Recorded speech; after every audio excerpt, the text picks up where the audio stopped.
Okay, checking in which commissioners are present for tonight's meeting.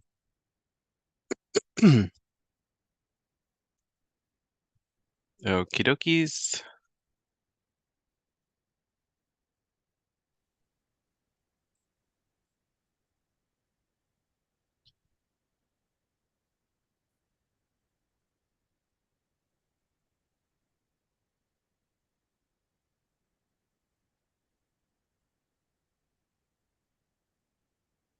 I see a second Sabrina Rhodes in the attendees, but see Commissioner Rhodes active.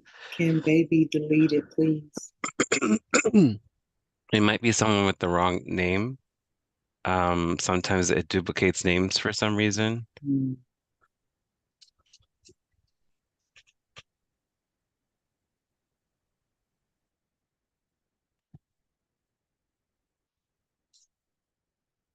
Sorry, one second.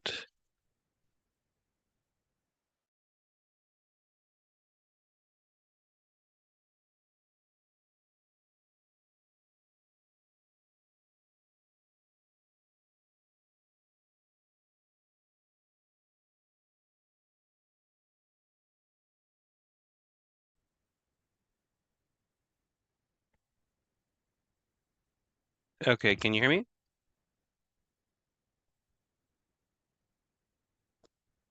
Okay. I see Commissioner Henderson on the attendees, but I've been sending them the promote to panelist option, and I haven't seen them join yet. Do we see Commissioner Roblin or Commissioner Black now? No, no. Okay, and Commissioner May, you're there? Oh, my video is not even on. I apologize. Yes, I'm here. Great. One second. Gotta get the right camera.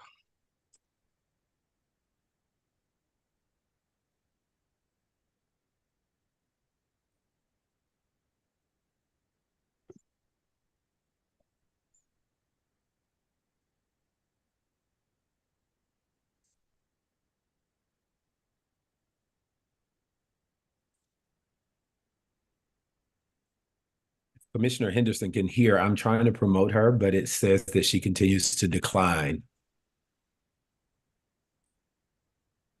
Okay, if Commissioner Henderson is there, if you can send us a message on the chat to know that you're active on the Zoom.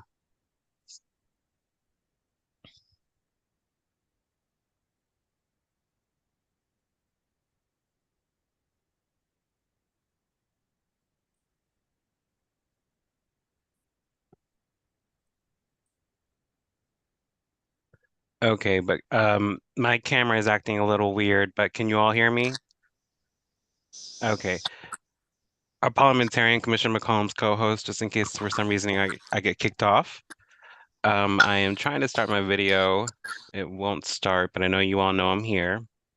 With that being said, since it's running late on time now, it's 7:08 p.m., I will like to call the meeting to order. PM. Tonight is August 13th. This is ANC 5D's public monthly meeting. Tonight's meeting should be a fairly short one, so we hopefully will be finished around 9:15, 9:30, adding extra minutes towards the end to see what that looks like. But tonight's meeting is highly administrative, and we'll give a good portion towards the end for folks to ask any questions you want to ask your ANC commissioner or the commission as a whole. So with that being said, I'd like to call the meeting to order and start with roll call. I'll start with everyone's single member district number, and they can say if they're present by saying here. 5D01 Union Market. Here. 5D02 Ivy City. Here. 5D03 South Trinidad. Okay. 5D04 Central Trinidad. Present. 5D05, that's North Trinidad. I am present. 5D06. Okay. 5D07. I'm present, Present. and I would like for you to undo 5D08. the settings so that I can be seen. I'm present. And is 5D08, that's Commissioner May, correct? Yes. Can you hear me? Test, test. I am here. Commissioner May is present. And 5D09.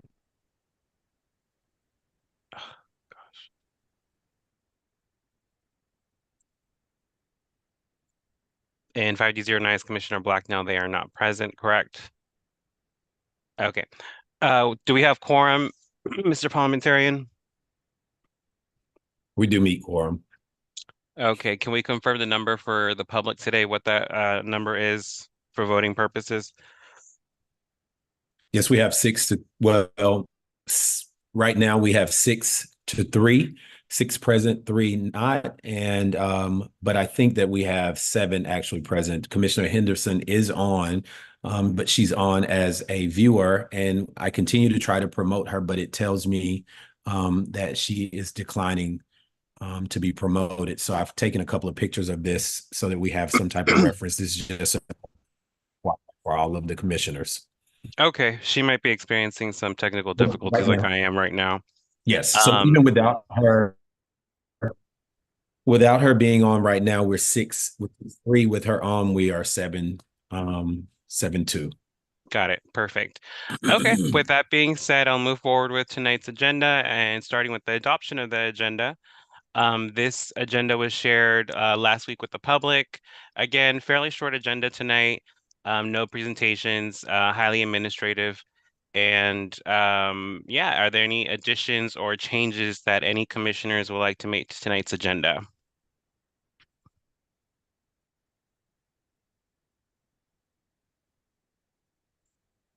Okay, not hearing any requested items to be added or changes. With that being said, I'd like to I move that we adopt tonight's agenda as shared with the public in advance of tonight's meeting. Can I get a second? I'll second. Second by Commissioner Arbuckle. All in favor of adopting tonight's agenda as presented, say aye. Aye. Aye. Any nays? And any abstentions? Okay. Tonight's meeting agenda has been adopted. For those that are want to readily view the agenda, and if you haven't opened it yet on a different browser or on your phone, it's readily accessible on our ANC.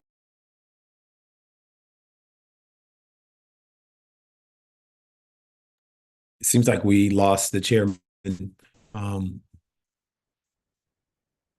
Commissioner May, do you want to take over? Would you? Yeah, I can. That's fine. Let me just get the agenda pulled up and then I will be good to go here. Sorry about that. No problem at all. All right, here we go.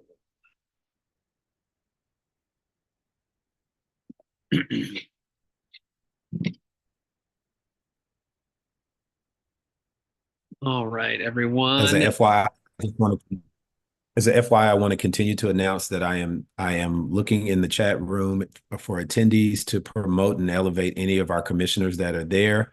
I continue to try to promote Commissioner Henderson, and I get a message that says decline to be promoted to panelist. So I want to continue to make sure that we announce that we are looking and promoting. Okay. Great. Okay, the next item on the agenda is adoption of the minutes from June 2024, which was our last meeting. Commissioner Roblin is also not present. Are we, Commissioner McCollum, we can still go ahead with 5, right, if we wanted to vote on approval? Yeah, we move on with 5, and also Commissioner Roblin just appeared attendees list, so I'm trying to promote her at this time as well. Fantastic. And it says that she's joining now as a panelist. Commissioner Henderson, I continue to try to promote you as well. Hey, Commissioner Roblin. We were just about to review the June meeting minutes, so if you can hear us, you have perfect timing. Oh, great. Hi. Thank you. So I don't know if you have anything to share about the minutes, anything noteworthy, or if you would just like us to go ahead and proceed to approval. Yes, proceed to approval. Yeah. Okay. Well, unless anyone has any questions, I'm happy to put a motion on the floor to approve the June 2024 meeting minutes as presented on the.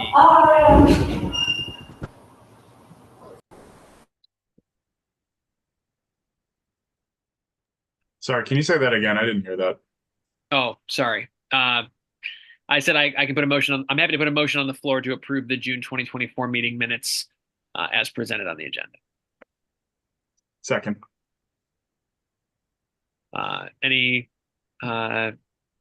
Sorry, all in favor? We have a second. All in favor of the motion? I haven't done this in a minute. Aye. Aye. Aye. All right. Any opposed? Any abstentions? Okay. I think that's going to be, I count 5. So 5-0 minutes approved for today. And then Mr. Cobb, I believe you'll be next with a bunch of things. So June and July monthly reports, the Q3 QFR, and then the timesheets. Yeah, since we didn't meet last month, and the end of last month was the end of the quarter, we have a few things to go through. First, just our regular monthly reports, no voting needed.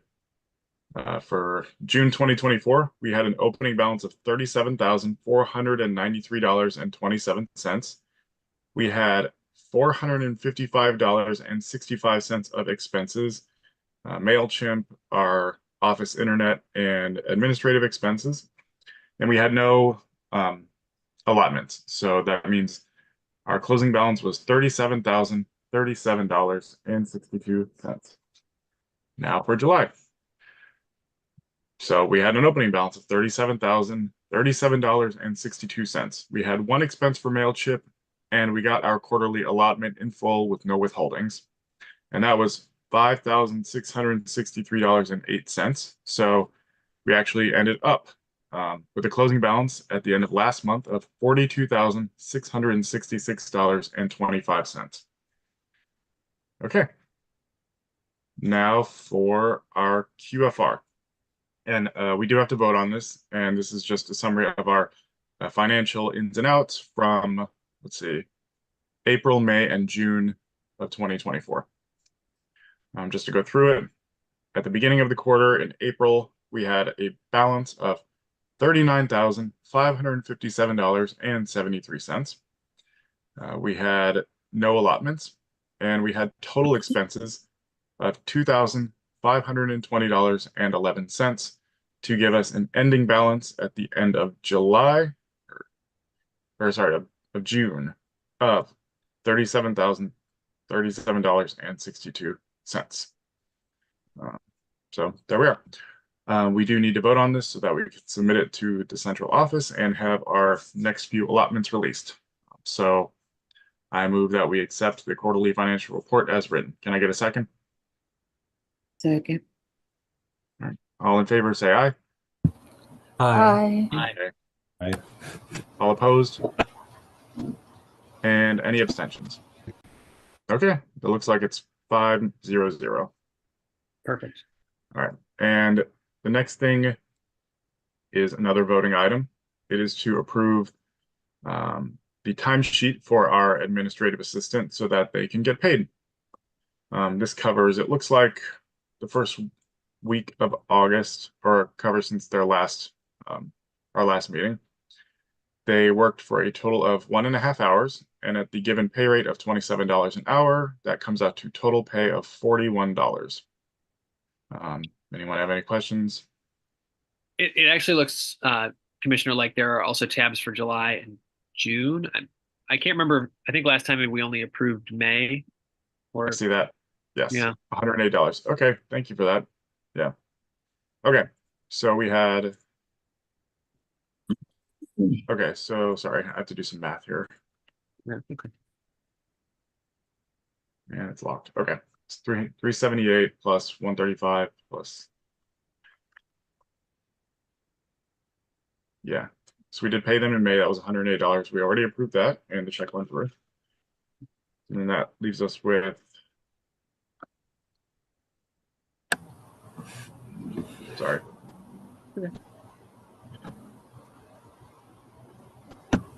I just checked the minutes and we paid for the $108 in May. Okay. So this comes out to a total of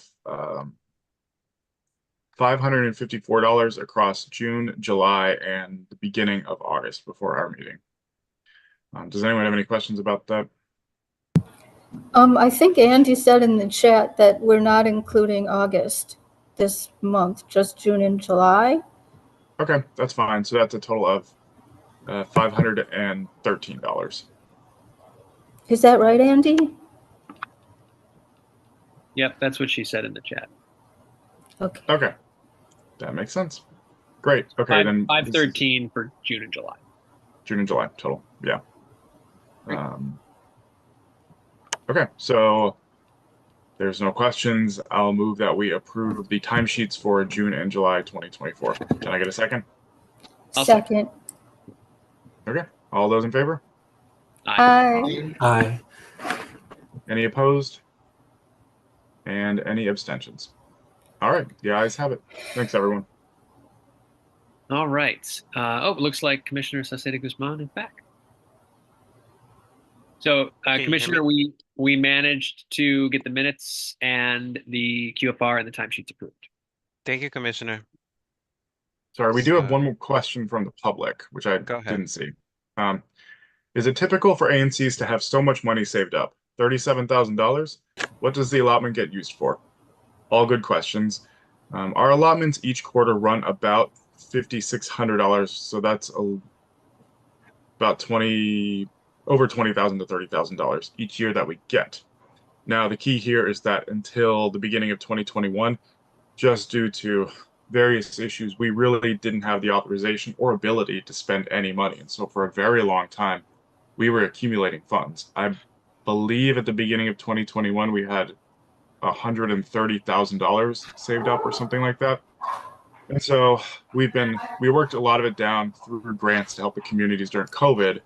And since then, in the last couple of years, our balance has remained basically stable. And so that's why we ended up at $37,000, because we started really high, we went down with grant work, and we've kind of remained there ever since. And the allotment can be used for many things. You know, we use it for our office expenses, we use it for communications like flyers, MailChimp, texting, things like that.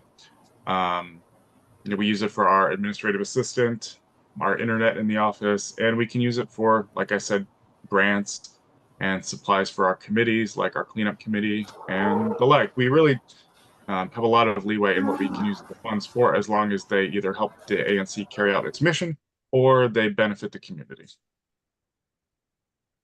Can I add on to that, Commissioner, since you're a treasurer? I think the question is coming from how can the community use those funds?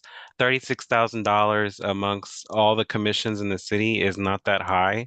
There's some that are sitting on 80,000, almost $100,000. But since in the past years, yeah, we have gave it out to the community, and new restrictions have come out in terms of how we spend that and how we disperse that.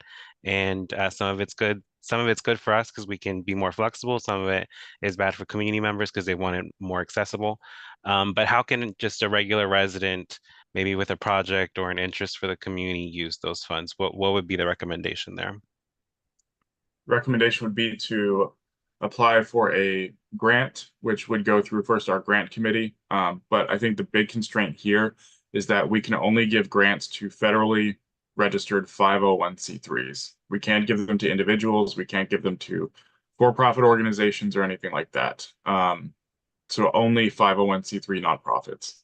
But if you have that, then you can come to us with a grant request. And if we're allowed to give funds for grants that primarily benefit the community here in ANC 5D. So I would start with the nonprofit, with the idea to benefit the community, and requesting a presentation before our grant committee.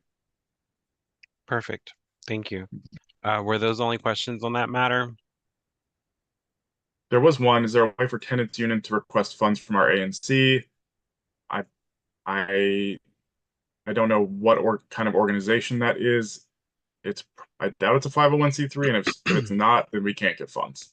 Um, yeah, Got it. they're very strict about that. Okay, great. Um, okay, so we voted on the minutes. Did we do our monthly reports? Hmm. I also see Commissioner McCollum has his hand raised. Yes, Yeah, Commissioner. I just want to continue to give notice that I'm still trying to promote commissioners and still getting notices that I'm getting declined. I also want to highlight the last question that states that nothing the commission does is legal given the lack of notice to the majority of the public. The DC auditor is working on the ANC 5D audit, and you will be held accountable for misappropriation. I just want us to be clear that there has not been a charge of misappropriation for any one of us as a commissioner or as a commission as a whole. And so any type of investigation that may be forthcoming, we're not aware of, but I want to say to date that there's not been any misappropriation from this body since I've been on here. And a DC auditor has did their I'm sorry, correct me if I'm wrong, Commissioner Cobb, is it biannual or annual audit for the commissions? I want to say biannual. Biannual, and we were due for July, Yeah. so the auditors already completed that. Great. Perfect. So moving forward, did we vote on the quarterly report? We did, and on the admin timesheet, and they both passed. Perfect. Okay, great. Great to hear. Moving forward, are there any other treasurers questions or anything on funding or any of that nature that we need to discuss before we move on? Want to make sure we get those questions in since we only have 3 meetings left after tonight. Nope. Okay, sounds good. Okay, so those are general administrative items that we take care of every public meeting. And moving forward, we have our commissioners' reports. So with the standing presentations, we'll start off with commissioners' reports and then our public safety report from the 5th district, and then any of our upper level offices in government that are here tonight representing. I know the council member's office is here. So with that being said, we'll go down the roll call, the roll of the SMDs and start with 5D01 in Union Market. Hello, I have a couple of things today. First of all, I wanted to let everybody know that in the next few months, there is a plan, Eden's and their contractor plans to redo a bunch of the streets in the Union Market district to replace the utilities as well as to widen the sidewalks and to add some trees. And I wanted to reach out. I've reached out to people to some people in the community, but I wanted to bring this up at the full meeting for those who are in Union Market who are watching this, that there's two options, and they've asked me to weigh in on which one is we should go with. So option one is they could start work at 9:30 a.m. And then they would take 2 years to complete each of the streets. So they're not going to be the streets are not all going to be torn up for 2 years. There are going to be individual sections that are going to be being torn up, but it would be starting at 9:30 and the entire process would end in 2 years. Alternatively, they could start at 7 a.m., although without any saws or jackhammers until 9:30. But if they start at 7 a.m., then the process would finish 6 months earlier, and each individual section would be complete faster. And so I've been trying to gather feedback on which is a better option, weighing the early morning quiet versus the greater length of disruption. And I'd like to give Eden's their answer around the end of the week. So if anyone watching from Union Market, please reach out to me and let me know what your thoughts are on this. I would want to do something that is generally the most beneficial. Thank you. And the one other thing, basically, as many of you in Union Market know, there are a lot of pedestrian safety issues in this area. And so I'm working on putting together a town hall with the DC Department of Transportation about pedestrian issues in Union Market. And so it'll most likely be on the week of September 9th. So please keep your eye out for flyers that I'm going to be putting up around the Union Market area. And that's going to have the date. Thank you very much. Commissioner Salcedo Guzman, I can't hear you. I said perfect. Thank you, Commissioner. 5D02, Commissioner Sabrina Rhodes in Ivy City. Yes, thank you. I just want to let everyone know that the comment period for Ivy City's small area plan is the last day is the 16th, which is Friday. So please get your comments in. We will be presenting the resolution in opposition of the planned development with the 10-story high buildings that they're proposing to put on Oakey Street and New York Avenue, which we'll be talking about that a little later. Also, just want everybody to know that the illegal dumping that we were having has kind of quieted down a little bit. It hasn't subsided totally, but with the new cameras that has been put in, I believe they're working, but we haven't been getting full apartment buildings dumped on Alexander Cornell Way. Again, please put in, check the small area plan on the OP website and put in your comments by Friday. Thank you. Thank you, Commissioner. 5D03, Commissioner Roblin in South Trinidad.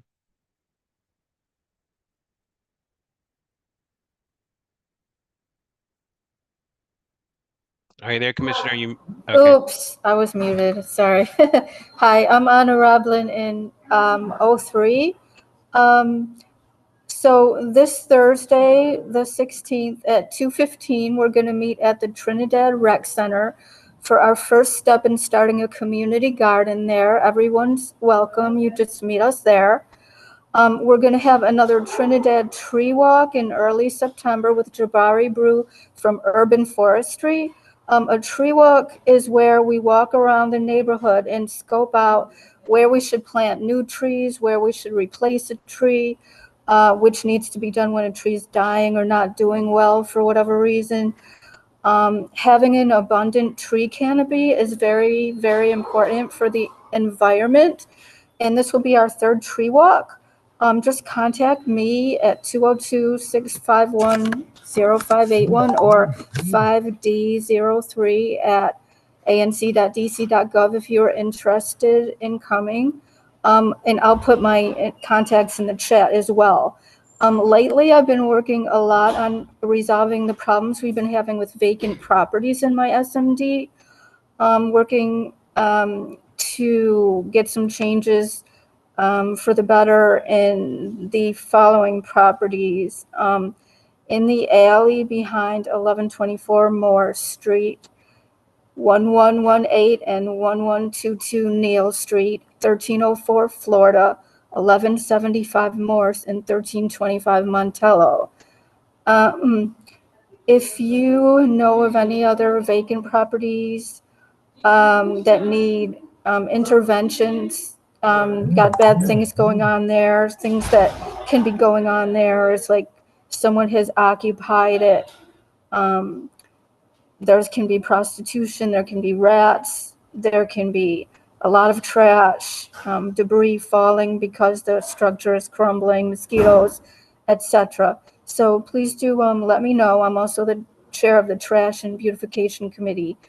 So I can work on properties and other SMDs under that auspices if you'd like help.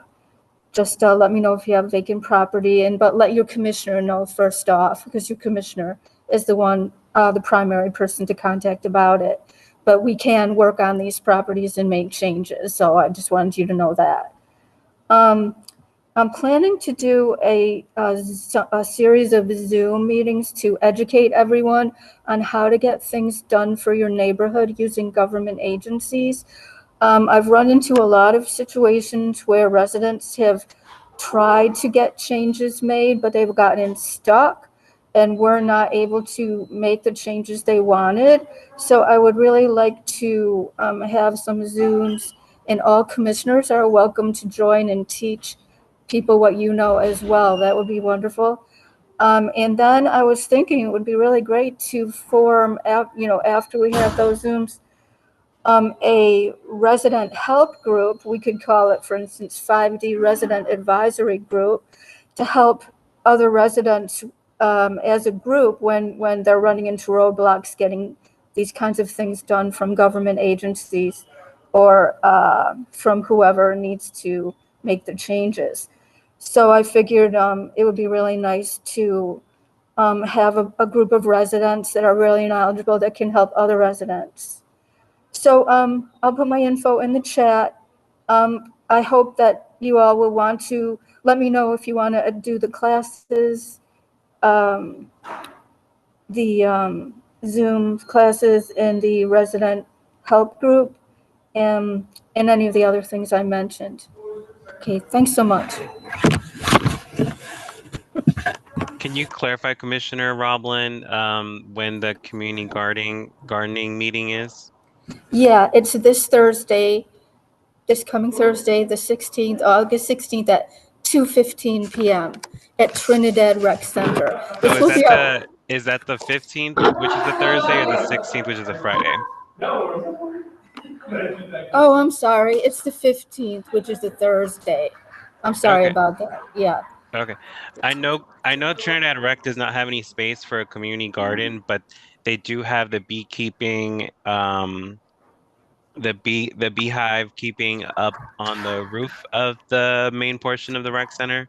And they are providing that space as green space for those bees. So you may want to talk to Mr. Shaw how you can probably use that space better.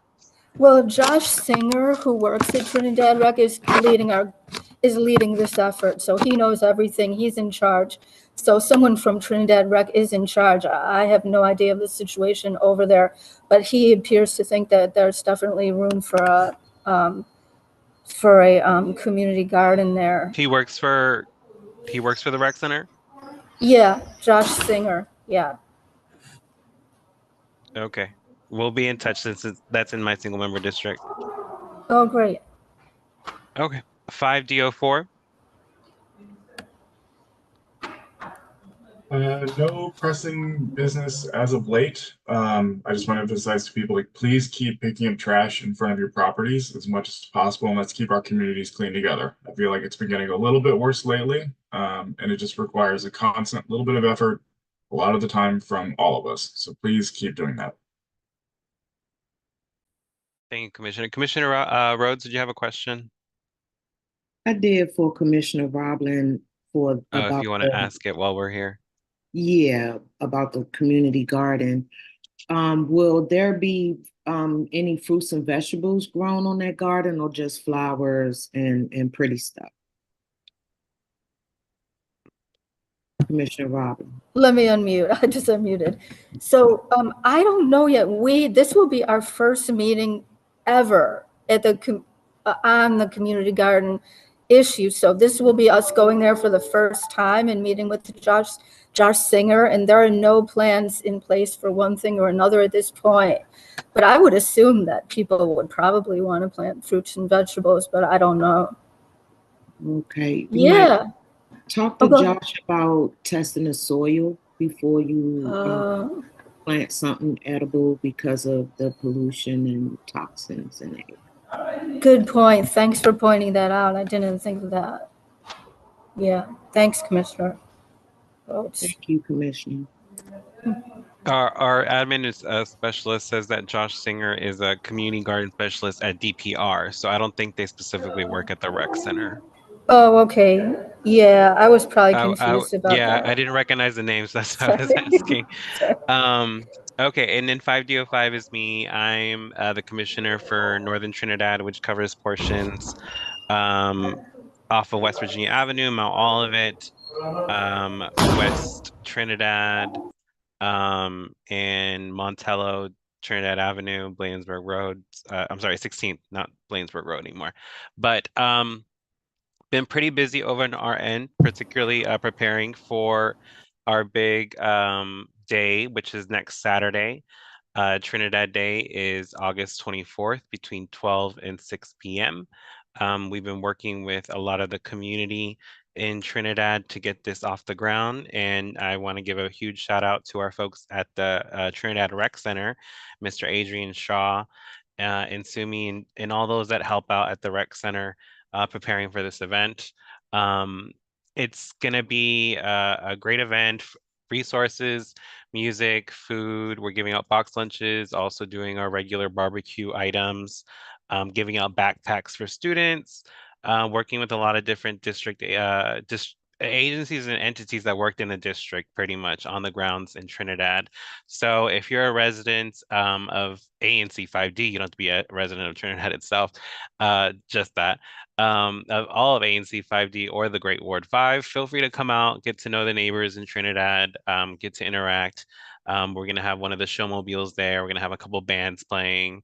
So it's going to be a great event. We also are expecting to install some water slides. So if you have some kids that want to get out of the heat, bring them along and so they can get a glizzy and a backpack. Outside of that, the community engagements on the 24th, just reiterating what Commissioner Cobb said, just make sure that we're able to do our best to clean up the front of our buildings, the front of our homes, as well as calling in 311 anytime you've seen over filled litter can or one of our hotspot alleys just not doing too well. The alley right next to my building, I think might be one of the biggest hotspots we have in 5DO5 right now. A lot of the other alleys are doing a lot better than what they usually are, so I'm really proud of residents not dumping. But for neighbors that need to be situationally aware, I think Sims Place right now is our current hotspot for some activity of loud music and gathering. I wouldn't say that's happening excessively in any other portion of 5DO5. So if you've been tracking a bit of the work that I've been doing as a commissioner, we've been kind of targeting specific spots and then moving on to the next one. The last one that we were really working on was on Rom Street in Montello. Now it's looks like we have a bit more activity back on Sims Place, and Mount Olivet is a long-term project. It's not going to take a couple of times of finding solutions on that street particularly because it's a very large corridor and there's business and a lot of traffic there, foot and car. So outside of Mount Olivet Road, Sims Place right now is our current situation to tackle. For the folks on Sims Place that share that alley with the the shopping area off of Mount Olivet, we are looking to see if Department of Public Works can return the trash collection to the rear. And that'll be a work in progress to get that situated again, since it was very difficult to get it moved to the front of the buildings. And since there's some different changes happening in that alley, maybe we can go back to what it was. I just want to make sure, is the inspector still on the call on the Zoom? Inspector Brooks Garrett, if you're able to speak, if you could just say a few words before I pass it off to the next commissioner, I'd appreciate it in terms of what we're doing over there on our end of Trinidad.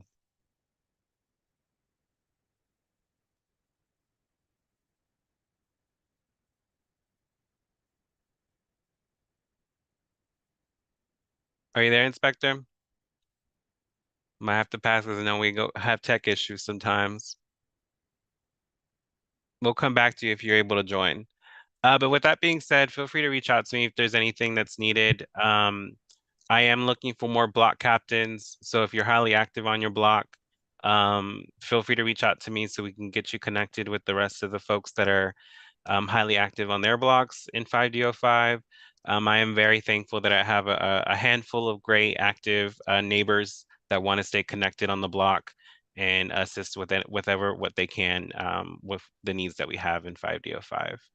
Um, with that being said, we'll move to the next commissioner. Commissioner Henderson's still not. No. We Okay. can allow her to talk. Can they talk? Well, there she is. Oh, thank you for allowing me to talk.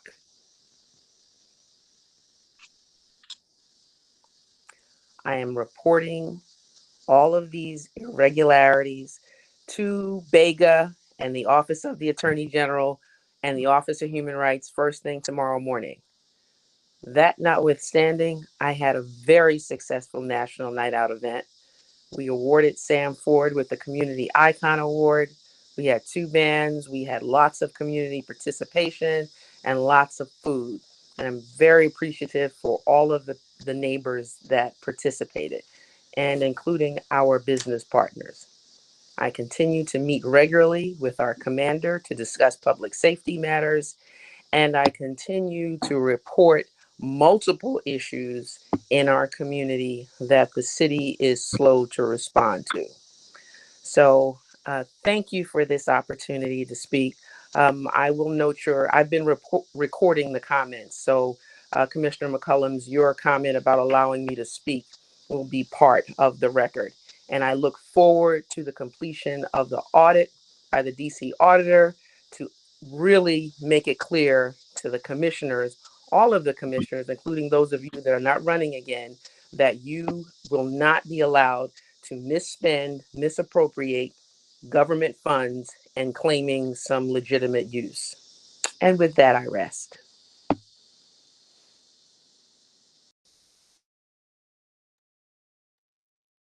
Okay. Again, commissioners are given their time to speak, as expected, and we've been attempting to get Commissioner Henderson to be promoted to panelist, but they've been denying it. But that's recorded for the record. Okay, 5D07. 5D07, Juan McCullum. Thank you so much. Good evening, everyone. I just wanted I normally would not even, comment, but I do want to comment that from the beginning of this meeting until Mr. Henderson was able to speak, we've tried to work with her technology and it just has not been working. With this platform tonight, we've promoted her, and just as she's been recording the screen, I have been taking pictures. So for those of you who've been seeing me lift my phone, I've been recording the screen to show me actually doing every step to promote her. And then when we get the message that says that she was declining. So I look forward to whatever information you're ready to give to the record. I'll have the same.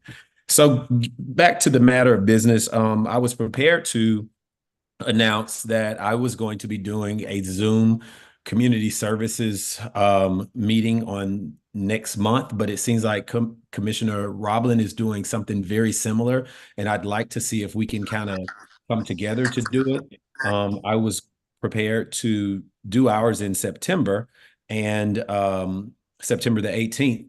But I'm going to hold off to see if we can talk, and then we will be putting flyers out, and I'll make sure that the constituents and all of 5D are aware in case you want to take part in that. I'd also like to just bring up that Tiffany Johnson, which is a resident here on 21st Street, I have, during the month of June, I had an emergency work meeting that did not allow me to attend our commissioner meeting. So I want to first start this off by thanking Commissioner Rhodes, Commissioner Blacknell, and Commissioner Henderson.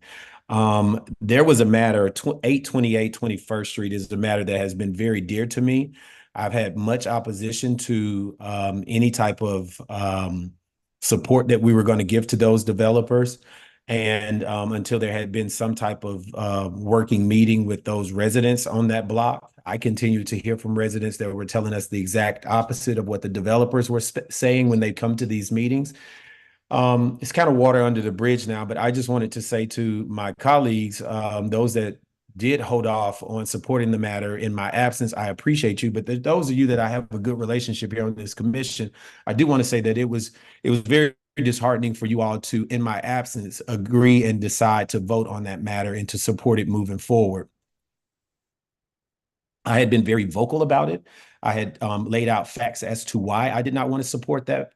And I just feel like when I was not here, you all seized on an opportunity to vote on something. And I would never do that personally to a matter that I know impacts you directly with your constituents. I will let you know that after that vote, I have heard from a number of my constituents that were very upset with me, but I have been able to meet with them and explain to them why I was not here to vote. And but I just wanted to make sure that I go on record tonight with letting you all know that we've had a very good relationship, and it does not dampen my relationship with you all, but I want to verbally say that it was very disheartening, and I felt that we had a better relationship than to, in my absence, agree and decide to vote.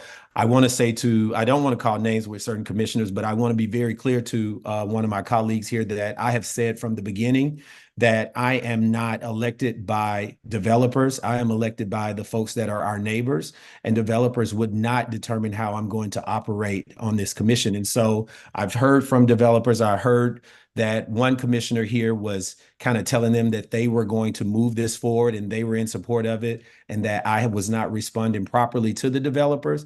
I will say myself, I'm only going to respond when I feel like developers are responding to the neighbors. And so I wanted to make sure that I put that out there. I've told my constituents I was going to go on record tonight and say something, so I wanted everyone to know that.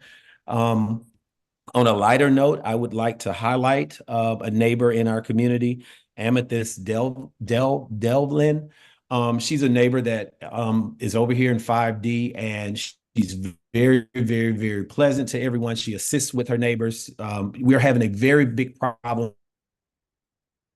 here with dog poop, and folks not picking up their dog poop. She has placed doggy bags around her fence and encouraged others to do the same in our community. She has tried to clean up the back alley in her drive, behind her house. And I just wanted to highlight her tonight. I'm not sure if she's on, but I really wanted to highlight, and I am going to try to get some type of resolution of appreciation for her that I'll be bringing forward to the commission. Other than that, I don't really have too much. I guess at our next meeting in September, I'll be announcing the date that we would do the Zoom. I'm hoping that I can collaborate with Commissioner Roblin on that. If anyone have any questions or concern, please drop them here in the comments or just email me and I'll gladly be able to respond. Thank you. Perfect. Thank you, Commissioner. With the dog poop situation, does anyone know if those pet waste collection bins are permissible expenses from the ANC for the ANC? Nobody? Sounds like I gotta type this email. Okay, thank you. Just just coming across my mind. 5D08.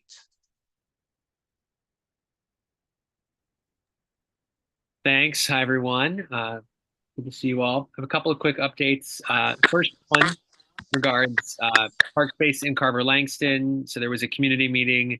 I think they call it a walk and talk with DPR in June, where they got some resident feedback about what type of park space they'd like to see at 19th and L Street. Just a reminder for everyone that that there was funding allocated for that space as part of the FY24 capital budget. So where that currently stands is that DPR will enter into design phases sometime late summer or early this fall, and then they plan to come up with a design hopefully by the end of the year, and then they're well, maybe a little longer than that. It might take 6 to 9 months for design overall, and then after that, hopefully construction on the park space sometime in 2025. And if you're curious, I'm going to go ahead and just drop a link that is to a dc.gov page where you can actually track the progress of this park space. There's not much on there yet because they don't have a timeline, but eventually they will. So wanted to share that first and foremost. Also wanted to note a couple of things regarding the Mount Olivet 17th Street corridor. So I'm sure everyone has noticed that Mount Olivet has mostly been constructed at this point. There is a little bit of lingering work at the West Virginia Avenue Mount Olivet intersection, where what DDOT told me is that they were waiting on DC Water to finish some work on that part of the road related to the Northeast Boundary Tunnel project.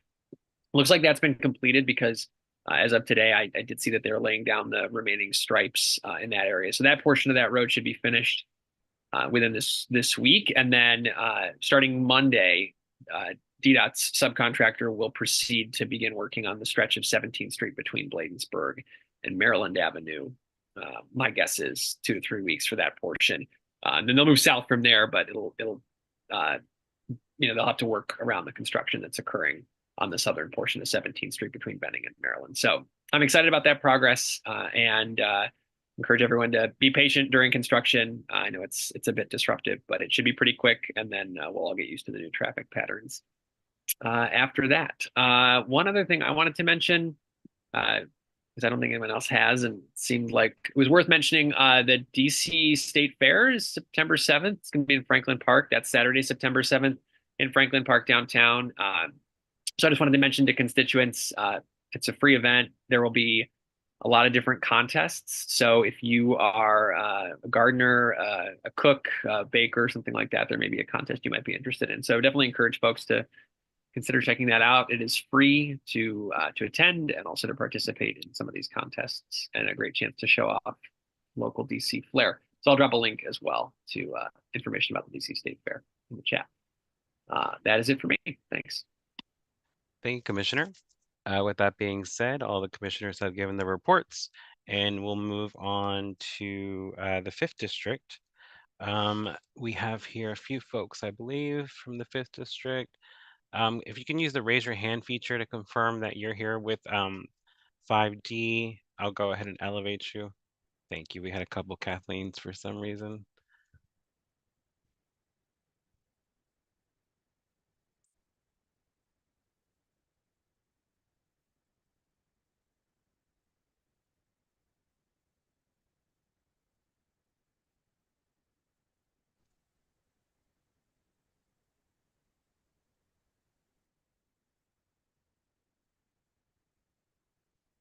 Okay, we have our folks here from the 5th District today, giving our public safety report and taking questions from the public. For the residents, friendly reminder, we do have a Q&A function. That's where we'll be answering questions. You can drop your questions in there and we'll make sure they'll get answered. Lieutenant, are you giving the report today? Hey, this is Sergeant Jackson from 5D. Can you hear me? Oh, okay, Sergeant. Yes, we can hear you. Okay, great. Yeah, I'll be giving today's report. I'll be reading the stats, the year-to-date stats. So total crime for the previous period was 271. Year-to-date is 230. All violent crime, previous period 55. Year-to-date 36. So we got homicide, previous period 3. Year-to-date 2. Sex abuse, previous period 3. Year-to-date 0. Assault with dangerous weapon, previous period 8. Year-to-date 3. So Sergeant, I'm sorry. When you're saying previous period, you gotta give it to us in civilian terms. When you're saying previous period, what are you referencing? Yeah. From January 1st of 2023 to August 13th of 2023. Okay, so you're just referencing last year today. Yes. Okay, thank you for clarifying. No problem. So robbery, previous period 41, year-to-date 31. Total property crime, previous period 216, year-to-date 197. And that includes burglary, 15, year-to-date 3. Theft from auto, previous period 51, year-to-date 74. Theft / other, previous period 56, year-to-date 67. Motor vehicle theft, previous period 82, year-to-date 53. And arsons both at 0 for previous and that. Any questions? Yes, Sergeant. What was the greatest increases you saw this year compared to last year? Theft from auto is definitely. So we went from 51 to 74. And our advice for that is just don't leave anything viable in your car to kind of alleviate some of the stress that comes with that. Are there any areas where you saw an increase? Because that's pretty heavy, being that last year crime was supposedly worse. On my end, I can't really see exactly the areas. I just have the numbers on my end. Okay. I, So who can probably so provide you? so every meeting we do ask that general question because us as residents want to know what neighborhoods or what blocks or what corridors are seeing these issues. So if you can get that information next time, we would really appreciate it to know where these new hotspots are. I got you. I'll put the lieutenant's email in the chat, and anything like that, he should be able to send it over to you for the next meeting or in the interim. Okay, that's my first question on general stats that were read. I see Commissioner Rhodes' hand up. Any other questions from the commissioners, feel free to use the raise your hand feature, and definitely we'll get questions answered in the Q&A. Commissioner Rhodes? Yes, thanks, Lieutenant Miller. First, we're finding a lot of cars are being dumped in Ivy City, and not only Ivy City, but the Ivy City Apartments parking lot. They're finding a lot of abandoned cars as well. The tenants have called and called and called for months. Nothing has been done, but that seems to be a hot spot where cars are being dumped. Also, in the community of Ivy City as well.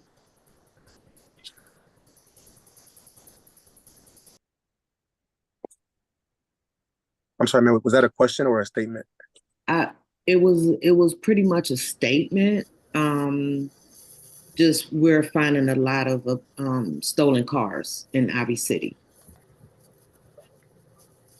I So got we you. don't know if they're coming from Ivy City and they're just, joyriding and dumping them back in Ivy City, or they're coming from other communities and being dumped in Ivy City. But the Ivy City Apartments parking lot has a lot of abandoned cars, Mhm. possibly stolen cars, and in the community as well. It could be a combination of people that commit crimes in the area and dumping in that area, and or they know that that area is somewhere that they can easily dump the car and get away from location there because there might not be witnesses out or cameras around. So it could be a combination.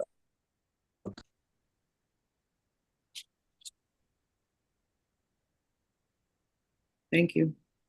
No problem. Were there any other questions from the commissioners before we go to the public?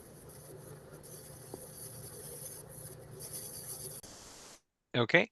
There's a comment and a question. Comment from Mia Richards and question from Mia Richards. Thank you for the support during the 4th of July weekend in South Trinidad. The presence was visible and it was appreciated. Question, can we have the bottles removed again from the tree at the corner of Neil and Oren? I know those bottles, we've worked, any of these kind of shrines that we see in the area, we work with MPD and DPW. Is this something, Sergeant, that we can get done for the corner of Neil and Oren? I don't have the authority to authorize that. The lieutenant probably can give you a better answer, and I put his email in the chat, so it could probably be directed towards him, and he could better assist you with that. Okay, and that's PSA 506, I believe. Yes, it is. Okay. Lieutenant, Sergeant, the residents at the Heck warehouse have had numerous vehicle break-ins. What's being done to combat this? And can we have more of a presence in Ivy City area during the late night time frame? Vice President of Heck Warehouse Tenant Union. So that vehicle theft opportunity, the suspects might look into a car and see something. So to alleviate some of the stress, I guess you can say, recommend not leaving anything valuable inside the vehicles that they can visibly see. So it might be a laptop cord or a charger or a laptop bag or a bag, a suitcase, just not giving them a reason to want to break into the car.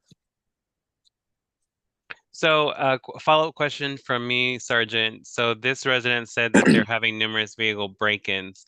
How many of those break-ins actually have reported knowledge that something was actually stolen, compared to just being broken window, nothing missing? How many of the cases do you usually think that actually, when we have a break-in, actually results in theft? Because if what you're saying is which is kind of general knowledge for the public, right? Don't leave valuable things in your car and they won't be messing with your car. But this resident saying we've had high numerous amount of break-ins, do we know if any of those break-ins particularly actually have items being stolen or there's just being damaged? I've seen several reports for both. Just depends. But I've seen a lot of reports for theft from autos, and like I said in the pre with the stats, the stats are up year to date compared to last year. Previous period being 51 today, or year to date being 74, and that's theft from auto, meaning that something was taken from the year. And in your experience, how has it been just telling residents don't leave stuff in your car? People have been receptive to it because it prevents. You might have a broken window, but it's better to have a broken window than a broken window and a stolen laptop, stolen ID, birth certificate, other items as well. So it's definitely alleviates, some of the stress with it. And any trends on the type of vehicles being broken into? No, there's no Okay, opportunity. It could be a Rolls Royce or it could be a Honda. got it. Okay. Any other questions, commissioners?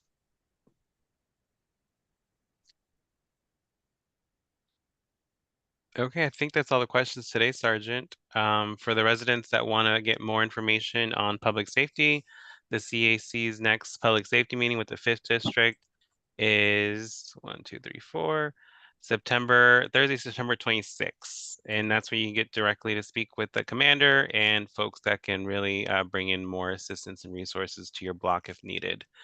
Thank you, Sergeant, for joining us. And yeah, whoever's giving the stats next month, just spice it up a little bit. Give us some more instead of just the sad numbers. So just be more clear with these areas, where exactly these trends are occurring, if it's Union Market or Ivy City. Just those are real details that we appreciate as residents when we join the call and have you guys join us. Understood. I got you. Perfect. You be safe out there. Thank you so much for what y'all do. Thank you. Have a good one. Okay, with that being said, we have our government council member's office and mayor's office. I think we do have Mr. Stout on for council member's office. Commissioners, do we see anyone from the mayor's office?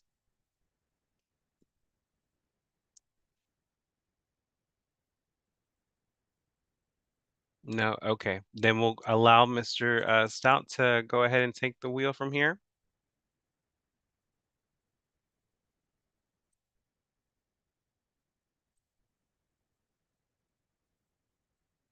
Hey, can you guys hear me? Yes, sir. Let me see.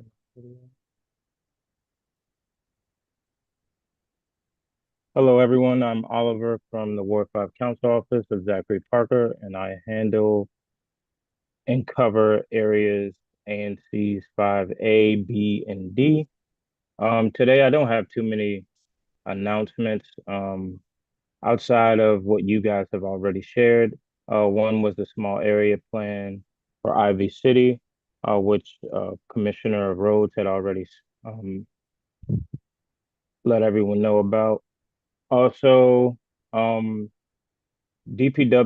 they had held a meeting for neighbors to provide construction updates on their projects across the ward. I could drop the link to the slide of that meeting, which was also recorded. Basically, they did included project budgets, timelines, and things like that in regards to some of the projects that are going to be coming about for Ward 5.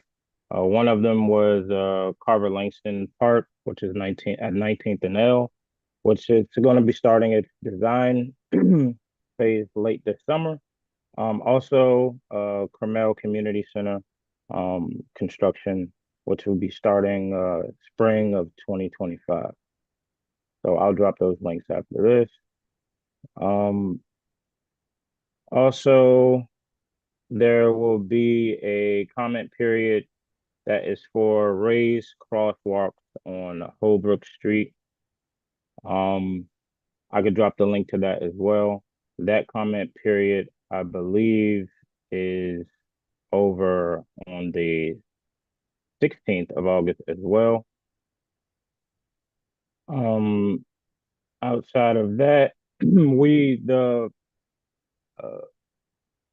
Ward 5 Education Equity Committee, they will be having their annual back to school backpack drive in Trinidad. It will be at Wheatley, and that would be on August 24th at from 10 a.m. to 2 p.m.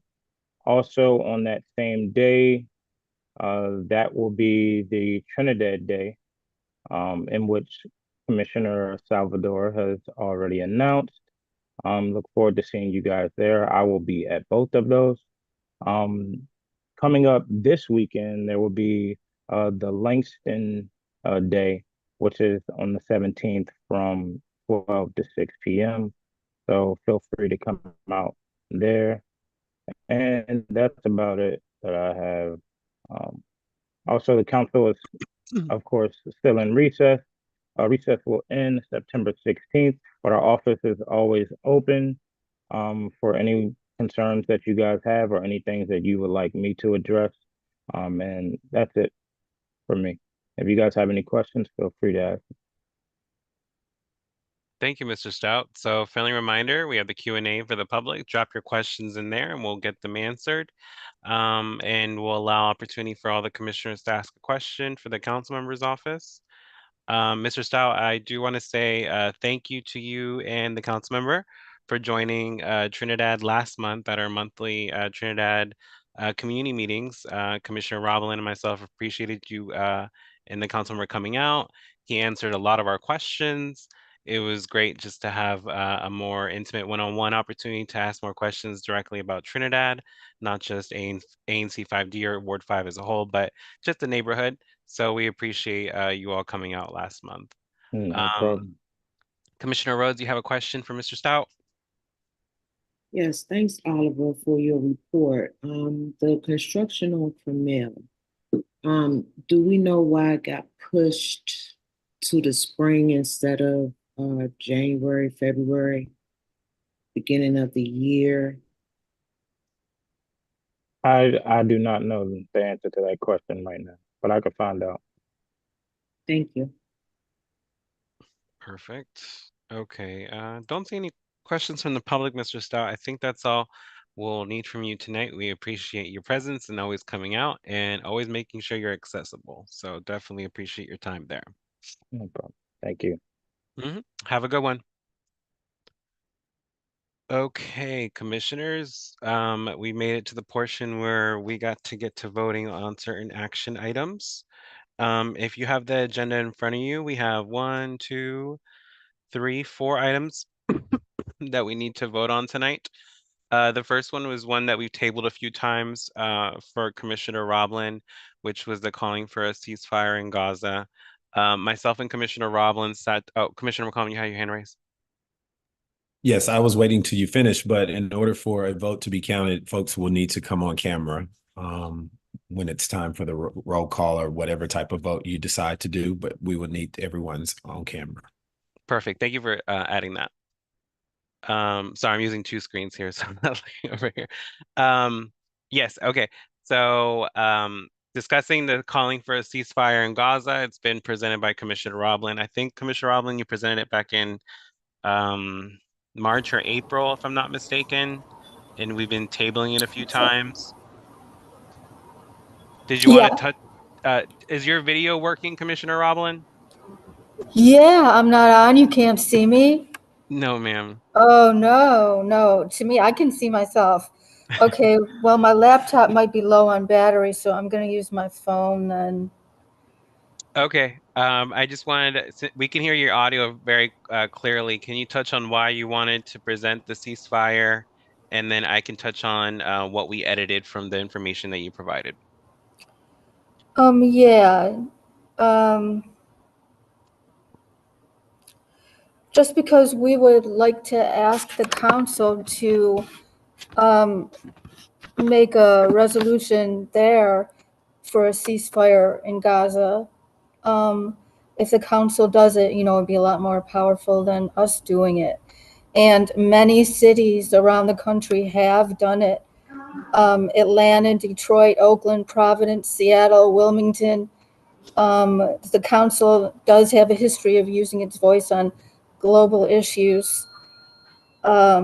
Some examples are at the start of Russia's aggression into Ukraine, the Council passed a comprehensive resolution to condemn the attacks and call on Congress to implement sanctions. Earlier in this Council session, DC passed a resolution calling for the end of the federal embargo on Cuba. To fight apartheid in South Africa, the DC Council passed a law removing all DC investments from South African companies in solidarity with Black South Africans. So, I mean, right now, some news sources are saying there's about 39,000 deaths of Palestinians after only about 1,200 deaths on October 9th.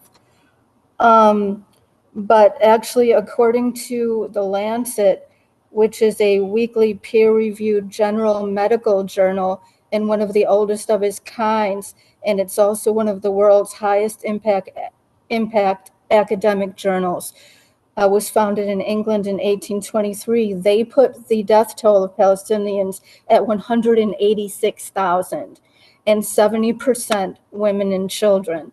So this is a devastation. And again, it's, more people of darker skin tone than people of lighter skin tone that are the ones that are devastated. Many people have asked the council to get involved, and Phil Mendelson is not interested, but many council members are interested. I think there are at least 5, if I'm remembering correctly, who would like to do this. So I think that if we do this, it will really give the council a boost, and it definitely might, help Councilmember Parker, for instance, and the other council members that are in agreement with the council doing a resolution for a ceasefire to move forward with it. Thank you, Commissioner. See if I can get your video started. But yeah, and I know you presented this a few times to us as a commission, and we needed to table it to discuss a little further and edit. Thank you. We can see you now.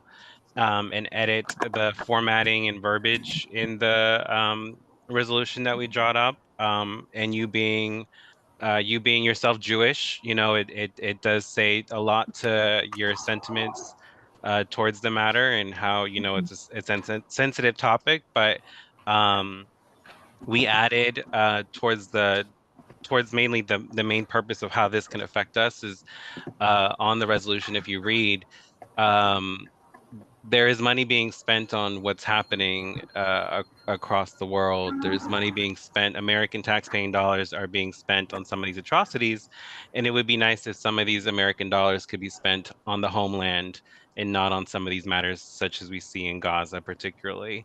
So I worked with you, Commissioner Roblin, to reformat what you had presented to us a few times, based on that fact that we can be using our taxpayer dollars much more effectively than what we're seeing. So in terms of how does this affect 5D, we live in the District of Columbia, and as some of you all may have heard in numerous occasions in these meetings, sometimes we cannot get what we need for our neighborhoods because we don't have the funding for it, or we don't have the manpower or lack of ability to do so, and mainly because it's money.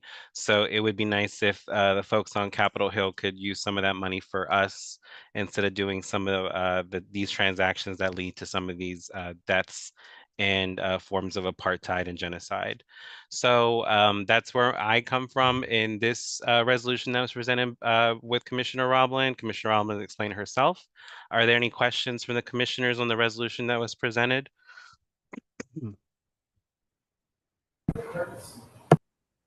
I do have one question.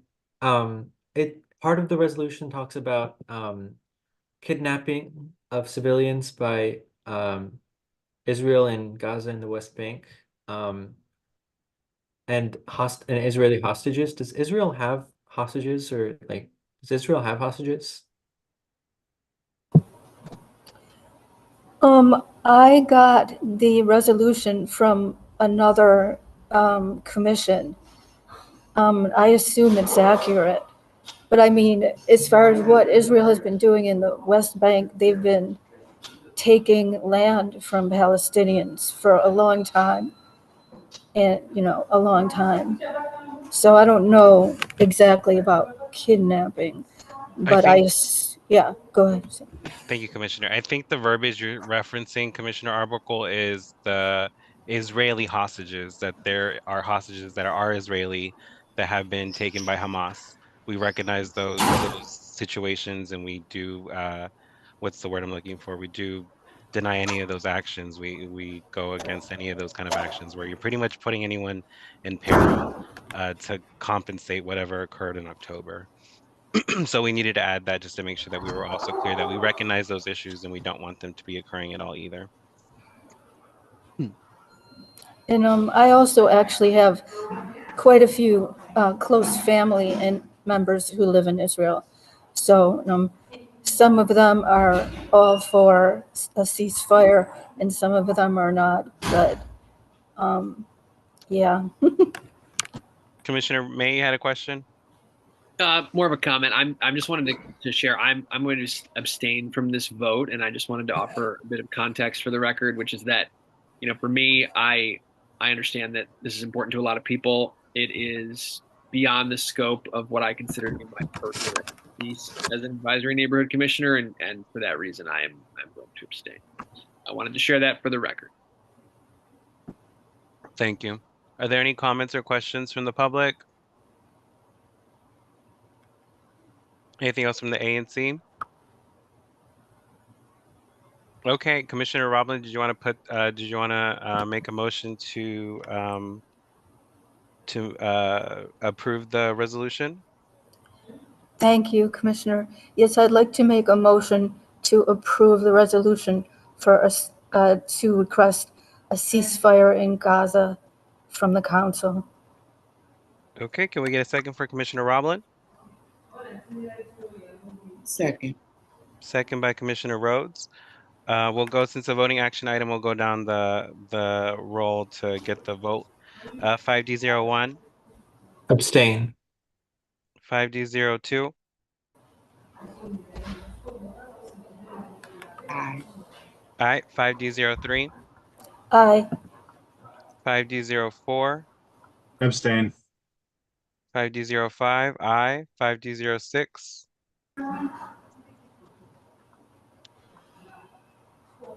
You have to be on 5D0, camera. sorry, We have to move past 5D06. She's not on camera.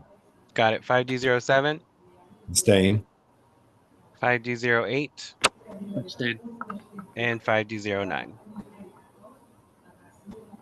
Okay, the commissioners that abstained have not approved the ceasefire resolution, so we'll move forward with the rest of the voting action items.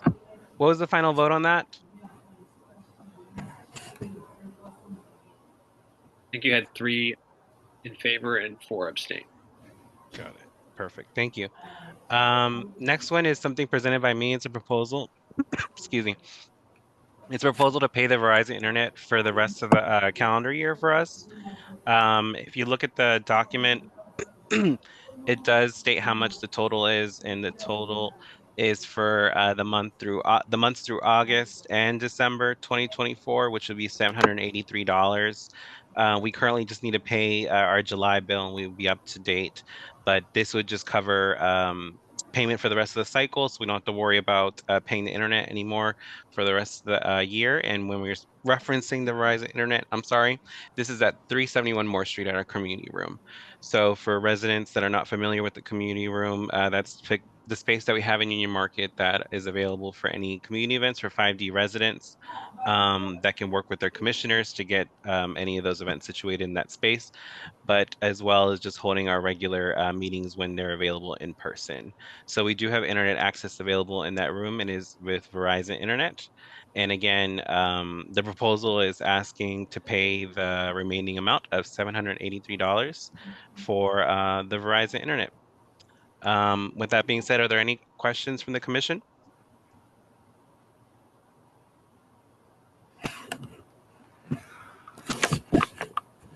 Any questions from the public? No? Okay. Just to get this over with, I'll put it on the floor. I do move that we vote to accept the proposal to pay the Verizon Internet for the rest of the calendar year. Can I get a second on this proposal? Second. Second. Second by Commissioner Roblin. All we'll go down the list to get the vote again. 5D01, Aye. 5D02, Aye. 5D03, Aye. 5D04, Aye. 5D05, aye, 5D06, 5D07, Aye. 5D08, Aye. and 5D09. Okay, that's approved. Commissioner Cobb will work with you to make sure that payment gets made once we get an invoice from Verizon for that amount. Sounds great. Perfect. Thank you. Commissioner Roblin, you have some purchases you would like to make for the commission. It's available on the agenda, a leaf blower and set of microphones. Did you want to That, discuss? yeah, sure. So the leaf blower will be utilized during our two ANC monthly cleanups to clean dirt, leaves, and small objects from the street and ground. It can deal effectively with elements of trash, leaves, and other small items that otherwise we could not easily dispose of. It will save time and labor compared to manual cleaning methods, increase productivity, ensure a more aesthetically pleasing environment. Residents can also borrow it as they can our other tools for the day, borrow it for the day. The leaf blower we've selected is cordless, comes with 2 rechargeable batteries. It costs $89.99 with a 3-year Assurian warranty, which is $11.99. The total purchase is $101.98. And there is a link to the specific product in the agenda.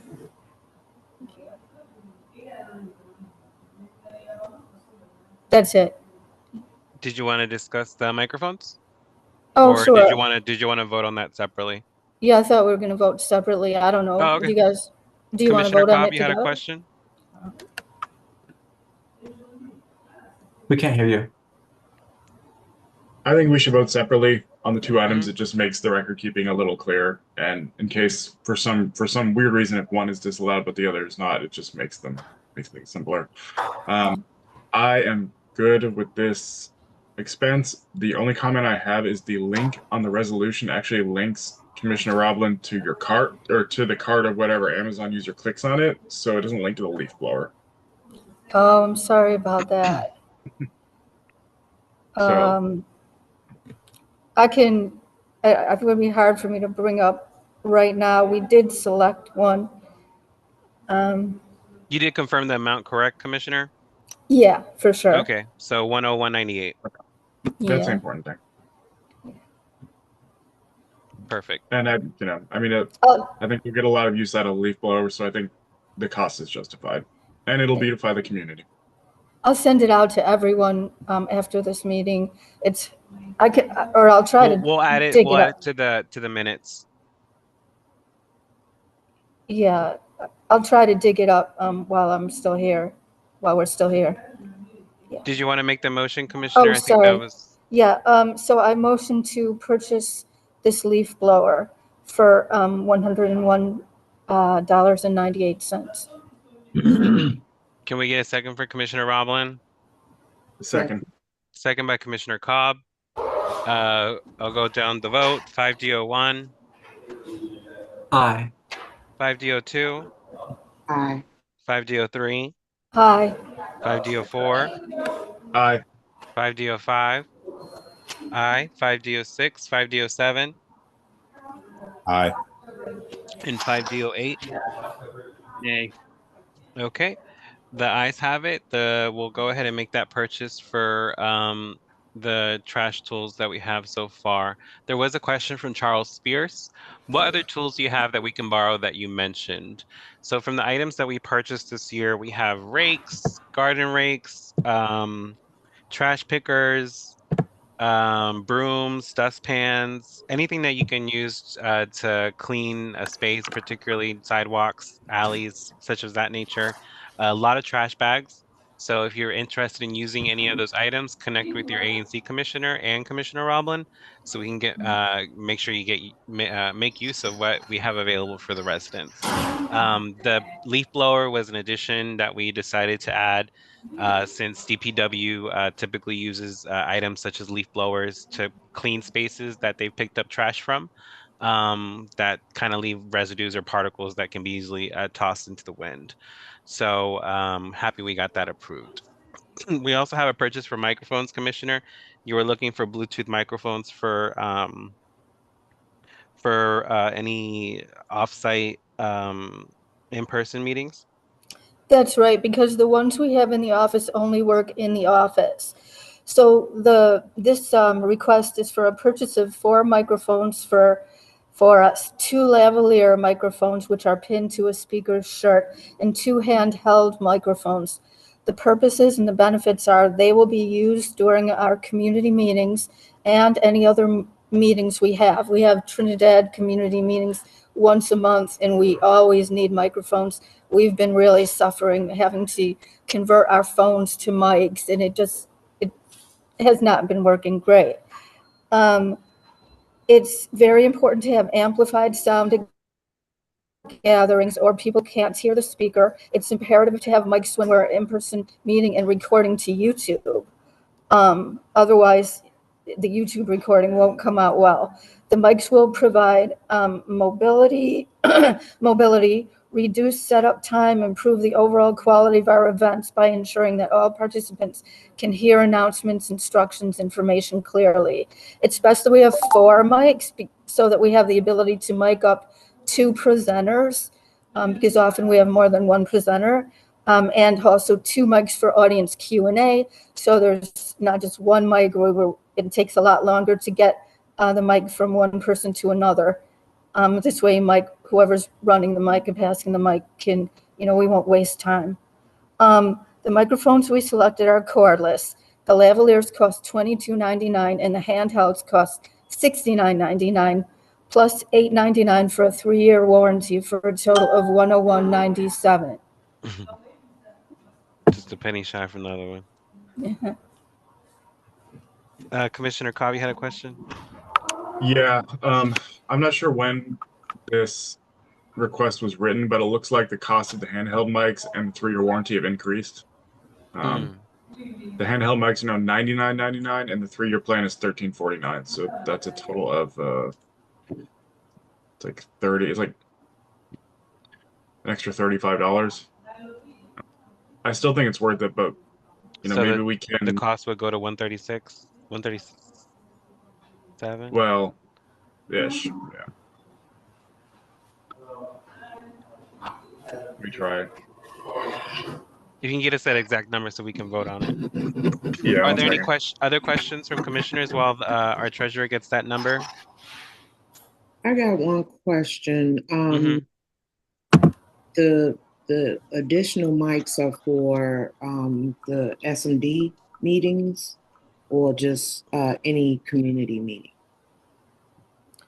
Any community meeting that needs it, whoever needs one, whoever's having a community meeting. We have monthly Trinidad community meetings with guest presenters from different agencies, like we've had DPW, DOB, Department of Aging. We have that once a month, and that's where we've totally needed them, and we really haven't had them.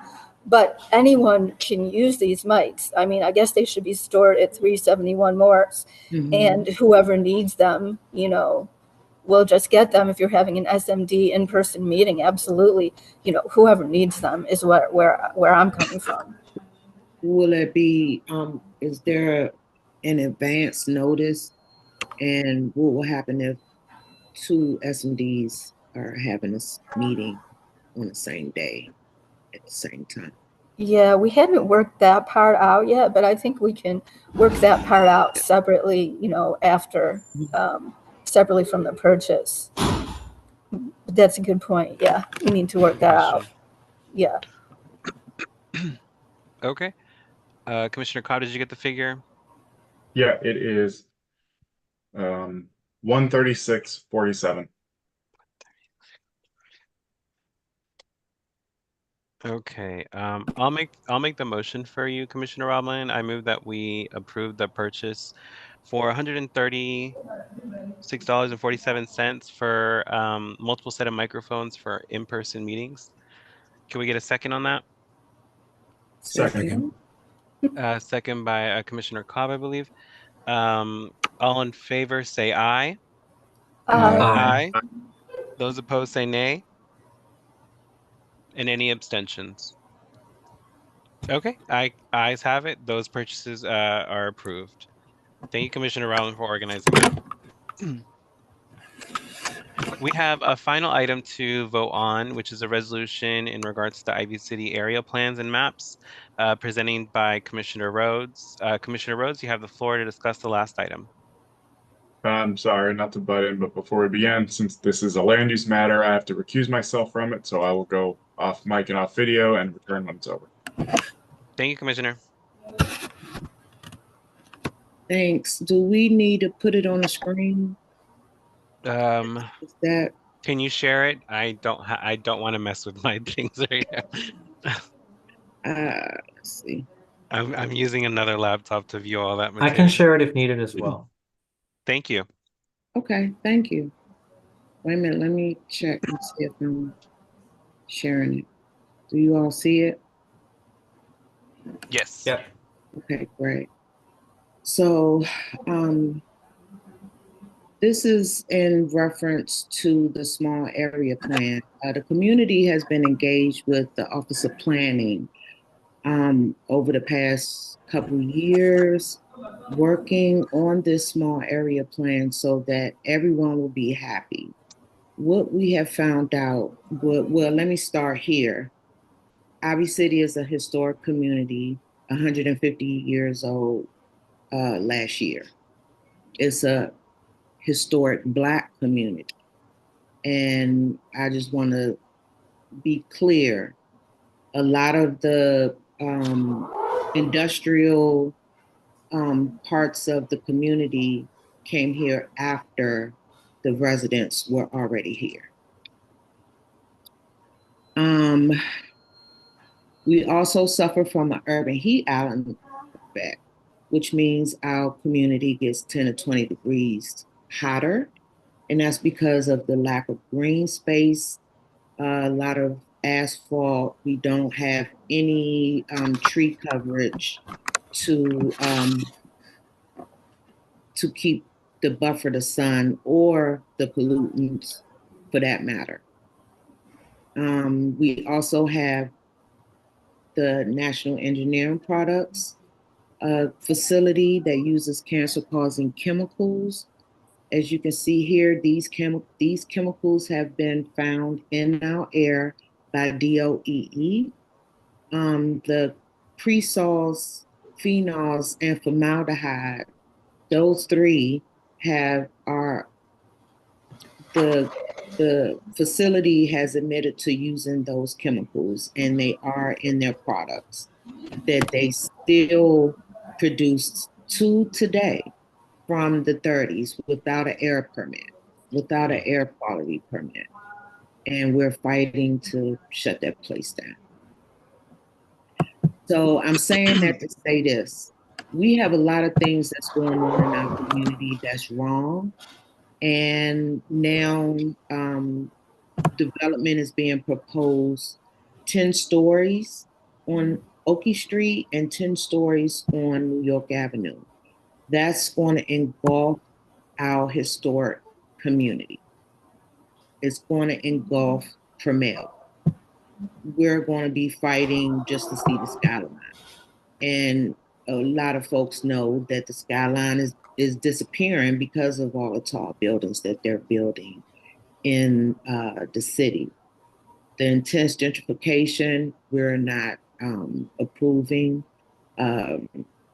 We need to fix what's already broke instead of add more issues.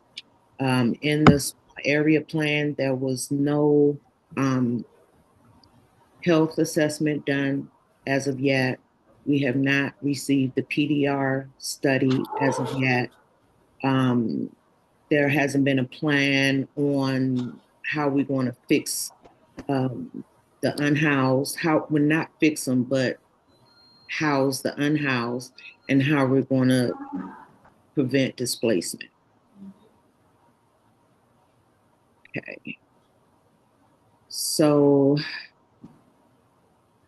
I'm putting a motion out here to pass this resolution until we fix what's already broken, and until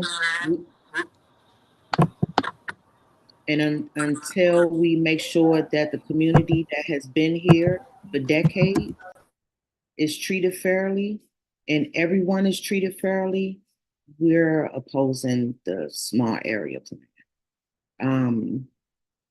Right here, be it resolved, the small area plan must reflect all future comprehensive plan, which is getting ready to happen. Rewrite is getting ready to happen in a little bit. The zoning land use actions, any zoning, any land use that's being proposed need to be done in through a racial equitable lens. New affordable housing that meets the current income levels of the Ivy City community at 30% AMI and not to exceed 50% AMI. We don't want, like, Union Market is fine, but Ivy City is historic. So we don't want Ivy City to look like Union Market. No shade, Arbuckle. Here we do not want the buildings to exceed 6 stories on New York Avenue and Oakey Street.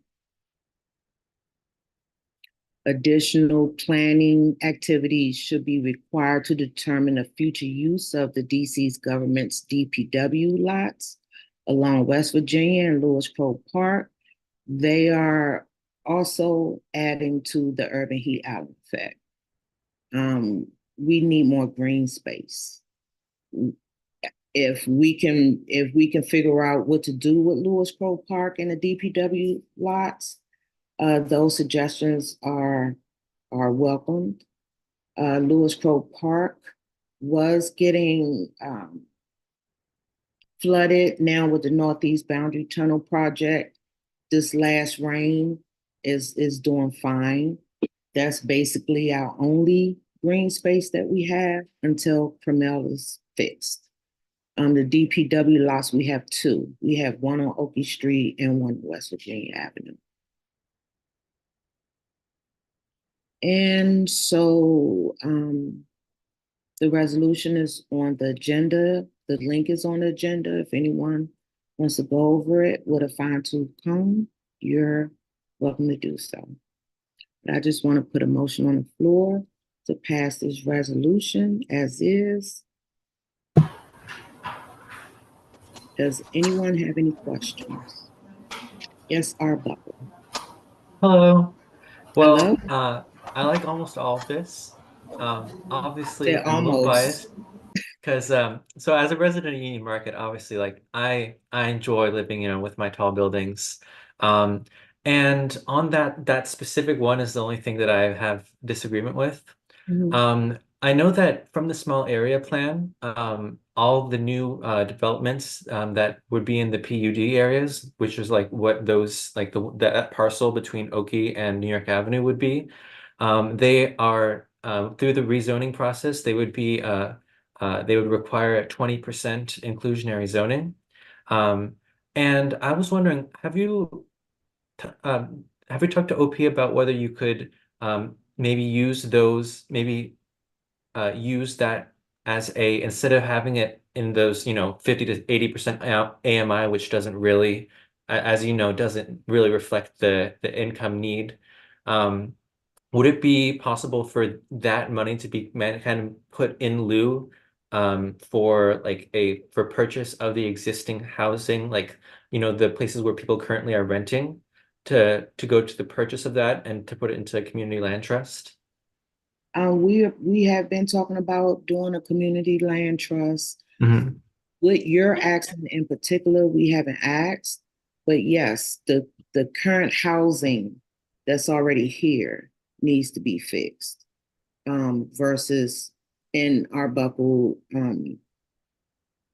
Union Market, a lot of us that's native to the district, that Union Market looks very metropolis looking. It wasn't like that at first. Once you're in Union Market, you cannot see the skyline, and it pretty much makes you claustrophobic. It makes me claustrophobic, but Ivy City is historic. Ivy City is a historic community. So keep that in mind when we're talking about putting tall buildings in a historic Black community.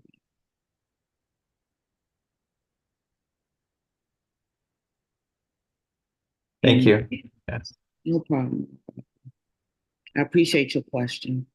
Commissioner Rhodes, question: when you say historic, can you confirm or remind us if Ivy City has historic designation? Ivy City as a whole doesn't. Carmel does. Carmel has a historic designation, but Ivy City as a whole does not. Okay. But Ivy City was established, as you can see here, in 1873. So Understood. We had a yeah, we had a comment from Mr. Howard Cromwell. I would ask that this resolution be allowed to be reviewed by the 300 residents of the Heck Warehouse at Ivy City prior to being voted on. This is the first time we've heard of this resolution. Um, Before you speak, Ms. Rhodes, I would just ask Mr. Cromwell to make sure that he's on our listserv, so he's getting our emails, since these items are placed on the agenda when we give out notice. and yes, when we do resolutions, they are put on the agenda, and anyone is able to see the agenda, pull up any resolutions, any links that's on the agenda, you are able to have access to. Friendly reminder, when we do give out notice of the agenda, that is the period for residents to contact their commissioners or any of the commissioners putting items on the table to discuss any of the items that they have. So just wanted to plug that in just to remind folks that you don't have to wait till tonight to ask questions. You can always ask as soon as you get the notice. Um, but is there an opportunity for more residents, I guess at the HECT is what Mr. Cromwell is asking, to comment on this, Commissioner Rhodes? Well, you can comment on the small area plan through OP. If you like it, if you don't like it, feel free. The comment period closes on the 16th. The Office of Planning has been going over the small area plan with the community for a couple of years now. And basically, a lot of the things that we're concerned about is the density. Okay, those are my questions. Were there any other questions from the commission or the public? Yes, no problem. Commissioner Rhodes, I just wanted to, before this goes to vote, I just wanted to explain myself. I will be voting against this, but not because I think that people in Ivy City should be displaced. The reason is that I think that it's, for me, one of my priorities is housing and avoidance of displacement. And it seems like before we would vote against, before we oppose the small area plan, I would want to investigate whether the proposed developments in the area would be able to be used, if that money could be used to help prevent displacement. And I was just in like San Francisco, and there they didn't really build any housing, and they didn't end up in a very good spot. So I will vote against it, but only because of that one part. Otherwise, I think it's really good. I really support the rest of it. And I understand what you're saying. We're not opposed to housing being built. We're not opposing any housing being built. We're just opposing the height of the buildings, the 10 stories that they're proposing to put in Ivy City. That's what we're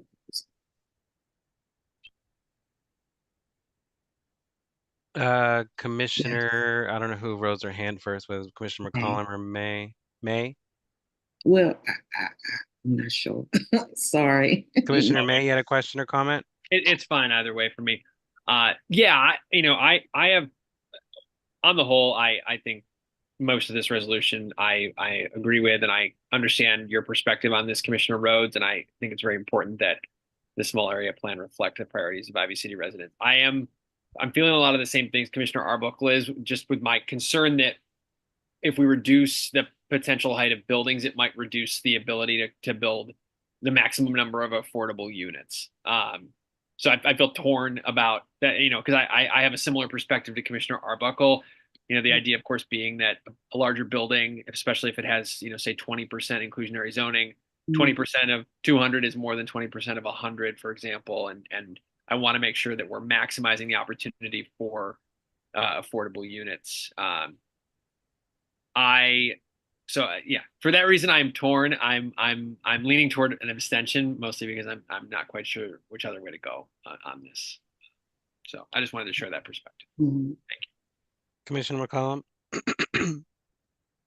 Yeah, Commissioner Rhodes, I thank you for bringing this. I am actually going to support this, and I'm going to be the exact opposite of what these gentlemen are saying. I think that if we're going to say things are historic, we need to treat everything with the historic fabric. If we're not doing certain building heights in residential areas and they're historic, then we need to have that same attitude when it comes to commercial or mixed use areas as well.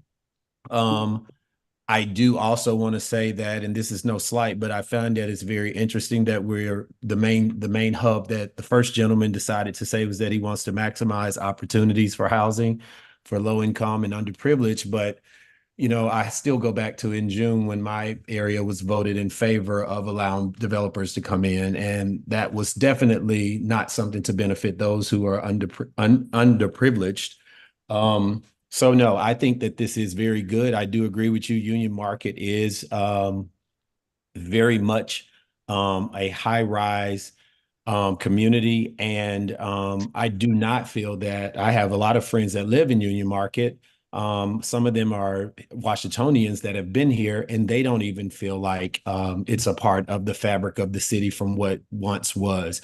Now, I am very progressive, so I don't want to get that lost in this. Very progressive for it, and like you said, we could look at ways to improve housing and provide more affordability. But I am going to definitely support this because I'm not in favor of the high rises popping up throughout the city, and particularly in one of the last areas that we have left. That's one of the oldest areas. So I would think that my colleagues would understand that and not vote against this. But you do have my support. Thank you. Thank you, Commissioner. Miss Miss Smith from CSOSA, did you have a question on this item, or you had a question on or wanted to speak on something else? I'm sorry, I hit the hand raise button by accident. That was Oh, all. okay, just making sure. Just to make sure you could speak if you needed to. Thank you. No problem. Um, okay. Yeah, my final comments are I'm in support of this. I do acknowledge that certain projects gentrify our neighborhoods much quicker.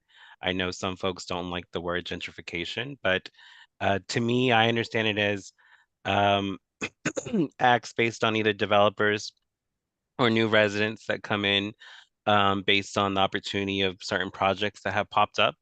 And a majority of the time, those same actors, whether they're the developers or new residents, do not marry in with the community. So they start, displacing folks. They start displacing needs of the community because they start coming in with their own needs as well. So I know certain projects that were addressed in here that could be prevented. Slow that down a bit. We can't stop gentrification, and I'm never against anyone using the opportunity that they're given to move ahead in life. That's how my parents came to this country and made it work. But there's certain things that should be addressed. And I think this resolution is addressing them. So thank you, Commissioner Rose, for putting this together for Ivy City. Thank you. Okay, with that being said, I don't see any other comments or questions. Francis Rogers, did you have a question? Just want to remind folks that we save the speaking opportunities for our senior citizens.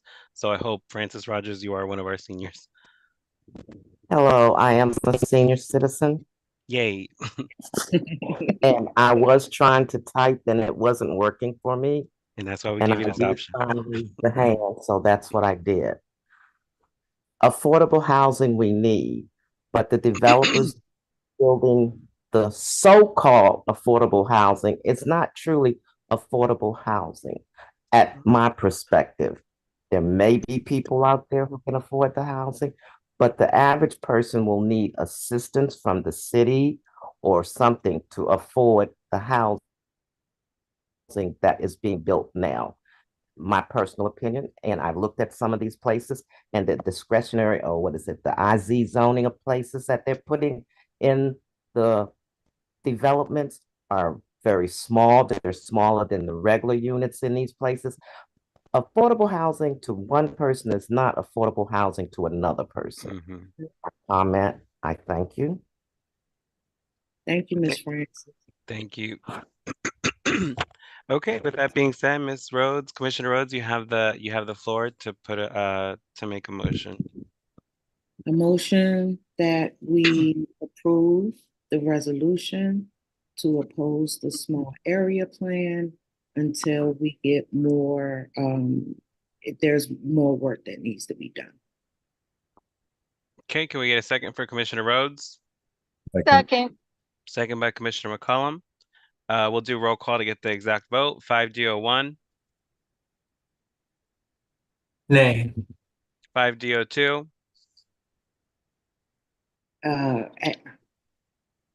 Yes. I was about to say what? 5-0-3, 5-0-3, Yes. 5-0-4, abstain. Abstain. Yeah. 5-0-5, yes, aye. 5-0-6, Commissioner Henderson's been in and out. 5-0-7 Yes. and 5-0-8. Abstain. Okay, what was the total on that one? Was it 5, 4-2-1. 4-2-1? It's What's the vote? 4-2-1. What's the vote for that, Commissioner McCollum? Is Or that yay. approved? With our quorum, is that approved or not? It carries. It carries. Thank you for clarifying. Okay, motion carries. We'll get that signed off on behalf of the ANC. Thank y'all. Sorry, Commissioner McCollum, I think it might have been 4-1-2 because I'm pretty sure it was 2 abstentions, 1 nay. Yeah, we just did it in different orders, but Okay, mine okay. was 4 yay, 2 abstentions and 1 nay. That's what I just did it as 4. No, 1, that's 2, okay. or I 2, wanted to 1. make sure. Thank you. Thank you for the comment. Thank you again. Okay. Okay, it is 8:57 p.m. That was the last voting action item for tonight. Let's see. Yeah, there you go. Thank you. With that being said, we'll allow these minutes now for community feedback and questions. For those residents that are still available with us, you can use the Q&A feature, or if you're one of our seniors, you can use the raise your hand function so you can ask a question directly. We'll reserve a few minutes for this, and then we'll move on to adjourn tonight's meeting.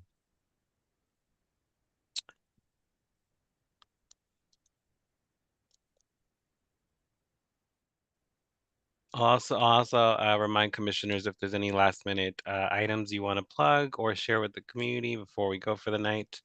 Our next meeting for next month will be Tuesday, excuse me, Tuesday, September 10th. That will be our next ANC meeting. It would also be held via Zoom. Expect that one to have some more items of discussion for voting. So tonight, again, kind of falling still into our recess that we had last month, and a lot of agencies and entities still have recess right now. So it was a light meeting today, but don't expect it to be the case next month.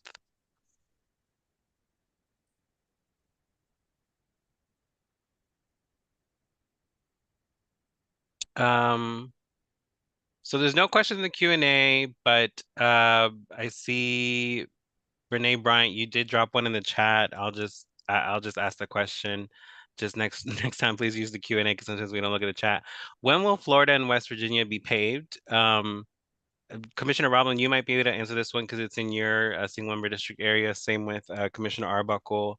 I know they're still working on that project and they've been doing it in sections. Do you have any updates for that area? Well, the Florida construction project is finished, completely finished and on schedule by October 24. So I believe that's part of the project. So I think it has to be done before then. But you can call, I'll give you, call me, contact me. I put my information in the chat and I can connect you with the project team and they can give us a more exact answer on that specific question. Yeah. Thank you. And it's 5D03@anc.dc.gov. Okay, any other questions from the public before we adjourn tonight's meeting? Yeah. There's a Q&A. Oh, here we go. I wanted to add something if I can. Commissioner, anyone that is concerned about dog signs and anything to do with dog poop messes, contact me also. Like I'm the trash and beautification committee chair, so that's something I can help with, and I can connect you to the right people. I thought that Inspector Brooks Garrett was going to present, but I guess she's not, so I can connect you. Did the inspector need to share some information? We didn't have them on the agenda. Oh, I thought we did. I know she was here and people were asking if she was here, so I thought she was going to. I forgot about what was on the agenda. All right. If she needs to speak, she can speak. But we have one question from Tiffany Johnson Largent. I noticed there are several housing developments on 17th Streets and Benning Roads. How will our communities be impacted by all these new residents? Is the city trying to reach a specific goal of increasing residents in DC? Commissioners, remind me whose areas are this? Is this? It's 5D07, I believe. There's some of them in my area too, but go ahead, Commissioner McCollum. Understood. Give me, where was the question again? It was new developments on 17th Street and Benning Roads. Just how will our communities be impacted by all these new residents? Is the city trying to reach a specific goal of increasing residents in DC? I think that's any city's goal to make sure that they're bringing in new residents into the city, especially if you're able to tax them at the rate that DC is taxing folks to make income. Again, that's why a lot of these developments are, cost a good amount of money because to be able to afford these new developments, you have to have a good salary to tax. So I know that's one way the city is making income off of some of these projects, but particularly for 17th Street and Benning Roads, do you know what projects they might be discussing? She might be referencing, Commissioner McCollum? Well, I know that there's the new projects that said, when I say projects, I don't mean housing project. I mean just the development projects on 17th and on Benning Road, and then you have I Street and 17th. But I just want to just address, I'm not necessarily sure that the goal is to try to get more people here, but I mean it's kind of like we were just talking about with Commissioner Rhodes. You have this argument where you want affordable housing and you want to give people the opportunity to live in nice places here. And so you have these projects or these developments that are coming and they're getting larger and larger and larger in these communities. And yes, we want that and we want housing, but like I think the constituent said, like the housing is not necessarily affordable. We're not really seeing the numbers that we really want to have affordable dwellings in the units. And then what we have to remember is when it comes down to affordability of these luxury buildings, it's a median income. It's not necessarily what a person is making. So, that's why it's not affordable to folks. So I really can't answer the question as to why so much development, but I would just say that we need to really be paying attention to what type of development is coming, because that's how we can really get a hold of what's going on in the community. For example, here in 5D07, we have so many projects taking place here. And one of the questions that I've raised to Commander Altieri is we're bringing in more than 500 new units here. And I haven't heard one particular hiring of new police officers to be here in 5D07. So I just think that it's just one of those things that we just have to be on top of it. I mean, the commission needs to be on top of it. The residents should be on top of it and let us know. But these projects, they can be beneficial for housing, but I just don't necessarily know that all of it is for the housing that we think that we're getting when we allow for these developments to take place. Thank you, Commissioner. Commissioner May? Yeah, I'll add a little bit of context. So the city recently met a goal that it set in 2019, which was to build 36,000 new housing units in 5 years by 2025. And that was an attempt to correct what had happened the past 15 years, which was that, in the 15 years prior to that, we only added about 40,000 new units over 15 years. So it's meant as an attempt to try to catch up to the high demand for particularly rental housing in the city. And I agree with everyone who has said that not all of that housing that's being built is going to be affordable to every resident. But the issue that we have is supply and demand in DC. We have a lot more demand for housing. The city attracts a lot of people. And in fact, the city had set a goal in the mid-aughts to attract 100,000 new residents, which it did, which brought a lot of new people in. And we didn't add the housing that we needed at that time to keep up with the demand, which just further fuels increased rental rates, increased rates to purchase. So the idea with adding the new units is to help cool off the demand and help create downward market pressure and decrease the rates of rental increases. Again, that doesn't mean every unit's going to be affordable, but if you think about it as a macro supply and demand conversation, which I understand is a bit of an academic exercise, it should eventually help to correct some of those market challenges. So that's probably part of why you're seeing such a rapid pace of development, because the city has really tried to incentivize the building of those new units. And I'll drop a link to a Washington Post article that gives some more of this context for you. Commissioner Rhodes? Yeah, we do need housing, but we need housing that's deeply affordable for people that can afford them. We're getting these buildings, these high rises, and people will live there for 1 or 2 years and then can't afford it. Especially if your job is not steady. So then we're looking at people needing resources. More people are needing resources when the people that are here, that live here, that's been living here, need the resources that we have little of. So I'm with you. I'm trying to find out if there is a quota. A lot of housing is going to go on New York Avenue. We just want to preserve historic communities such as Ivy City.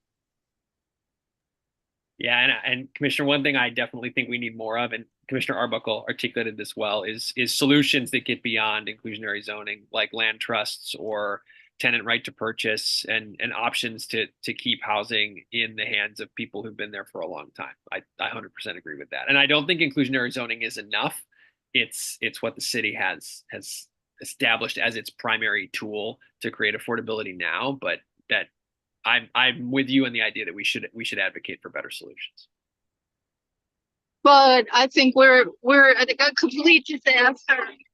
A complete disaster when it comes to affordable housing. Nobody can buy for less than $1 million. Rents are astronomical, even for a studio, like starting at like 11 or 12. Nobody can afford housing here anymore who is just like doesn't have like a very good job. And I think this is the fault of the council. This is the fault of the Anita Bonds, who led the housing committee for 10 years, who was very connected with developers, and Phil Mendelson the same, Muriel Bowser the same. Regularly, somebody that works in housing told me that developers go to Muriel Bowser and ask her, oh shit, ask her to cross off the affordability requirements for their large developments, and she does that for them on a regular basis. You know, the council could have been helping people afford things here, but instead it's gone in the opposite direction in such an extreme way that I just think this is just unconscionable what's going on here in DC with housing. So, sorry. Large conversation on the topic. We can go on for hours, I'm sure. So with that being said, I'll move forward since we don't have any other questions or comments from the public, and nothing else to be added by the commission. Again, I'll just plug it. Trinidad Day is next Saturday. Come on out. Get to know your neighbors if you haven't got to know them. 12 to 6, Trinidad Rec. Not hard to find. You can find us there. And with that being said, our next meeting is Tuesday, September 10th. It will be via Zoom. Our committee of a whole will be on, it'll be this month on the 27th. We'll be having a committee of a whole meeting. You can have that broadcasted via YouTube. And yeah, if you have any other items as a resident you'd like to add to discussion for the ANC, contact your ANC commissioner. We can make that happen if it's appropriate for time and space, depending on what we have going on for the month. So other than that, please enjoy the rest of your August. For the parents out there, enjoy the little bit of time you have with your kids until they go to school, maybe the opposite feeling. But get ready as we're coming to a close for the summer and coming into September. If you need to reach us, feel free to look at our website for our contact information, or just Google who is your ANC commissioner and we'll get you in touch. So with that being said, I make a motion that I move that we adjourn tonight's meeting at 9:11 p.m. Can I get a second on this motion? Second. Second by Commissioner Rhodes. All in favor of adjourning tonight's meeting, say aye. Aye. Aye. Aye. And those opposed, say nay.